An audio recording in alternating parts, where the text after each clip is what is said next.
一份看起来再普通不过的便当，结果让100多个人陆续送进医院。2026年4月，新北一家便当店短短几天内，累积超过160人因为腹痛、腹泻、发烧就医，20几人住院检验，在多名患者身上，还有好几款便当里验出同一种细菌——沙门氏杆菌。3家分店全部停业，案子移送检调。而这几个月，类似的食物中毒从南到北其实接连传出。我们每天外食，把吃下肚的东西交给一个看不见的厨房，那道我们从来没想过的防线到底是怎么运作的，又是哪里出了问题？欢迎来到餐饮之外，从一份餐点、一杯饮料出发，我们聊产业，聊时事，聊 AI 怎么改写这个世界。先看这次的元凶——沙门氏杆菌，它是最常见的食物中毒细菌之一，常常躲在蛋、生的禽肉里，或是透过生食、熟食的交叉污染传开来。比方说，切过生肉的刀和砧板没洗干净，就拿去切熟食、切水果，吃下后通常几小时到1、2天内就会开始腹痛、拉肚子、发烧。而在这次的案子里，卫生局检查发现了2个线索：刀具存放不当，还有冷冻库的温度不足。这就带出一个食安里最关键的概念，叫危险温度带。大约在摄氏7度到60度之间，是细菌繁殖最快的区间。食物如果长时间放在这个温度带，细菌就会大量增加。冰存不够冷，或煮好的菜放在室温太久，都可能让一锅原本没问题的食物慢慢变成风险。而便当这种东西又特别考验温度，它常常要大量提前做好放置，等配送再复热。只要中间有一段没冰好，或在室温摆太久，就给了细菌可乘之机。这也是为什么做得越多，放得越久的餐饮温度这一关就越难顾。而且这件事还有季节性，每年到了又热又湿的时候，细菌繁殖得更快，食物从煮好到送进嘴里的每一段路，都更像在跟时间赛跑。这也是为什么食物中毒的通报常常在夏天明显变多。这里要破除一个迷思，食物中毒跟现做还是工厂做，其实没有必然关系，不是现做就一定安全，也不是工厂做的就一定危险。真正决定安不安全的是整个过程有没有被好好管理，食材新不新鲜，生食和熟食有没有分开，温度有没有控制，人员的手部卫生够不够，那一整个产业是怎么管这件看不见的事。说穿了，这是一套拱材通用的食安系统，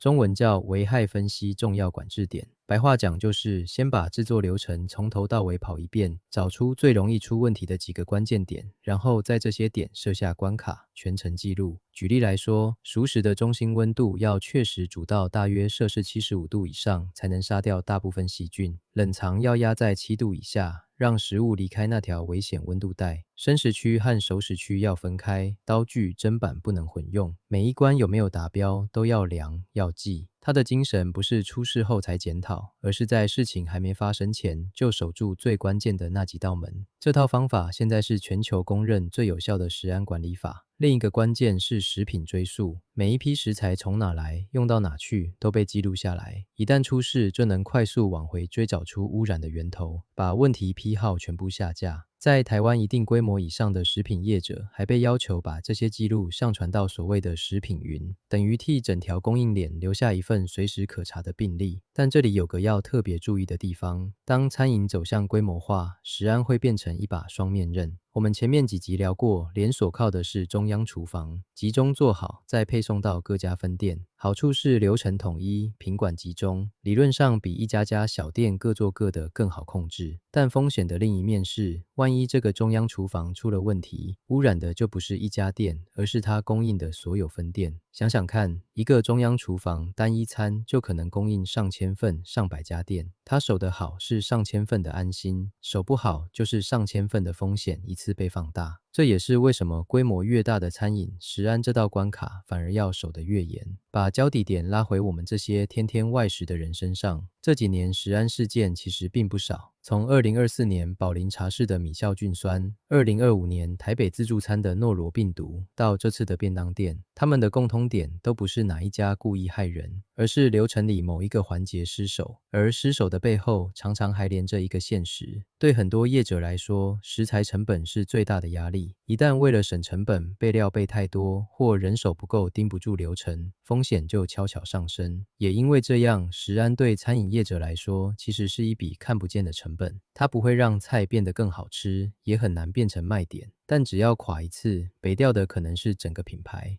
而为了补上这个缺口，主管机关也修了法。从2026年7月起，拥有3家以上分店的连锁餐饮，必须在总部或最大的门市设一位食品技师或营养师，这类的专业人员专门处理食安管制、追溯和紧急应变。受影响的估计有300多家业者，底下将近1000家分店。换句话说，过去主要靠老板良心、靠经验在顾的那道防线，正在被慢慢变成一种法律要求的标准配备，也等于把食安这笔看不见的成本从可做可不做变成一定要做。那对我们消费者来的说，有没有几个简单的判断？店家环境干不干净？食材有没有冰好？生食和熟食有没有分开？热食是不是真的热？有些通过这类食安验证的店也会把邦章贴出来，这些不能保证100%，但至少是一个参考。所以从一份便当100多个送医的人，我们看见的是一整套平常运作却几乎没人会注意的食安防线。它平常隐形，只有出事的时候，我们才会突然想起它的存在。下一次走进一家店，点一份餐的时候，我们或许会多看一眼，这家店有没有在我们看不见的地方把那几道关卡顾好。我们想问问看影片的你，外食的时候你会在意也看得出一家店的卫生吗？我们是餐饮之外，如果你喜欢这次的主题，订阅、按赞、分享、开启小铃铛，我们下集见。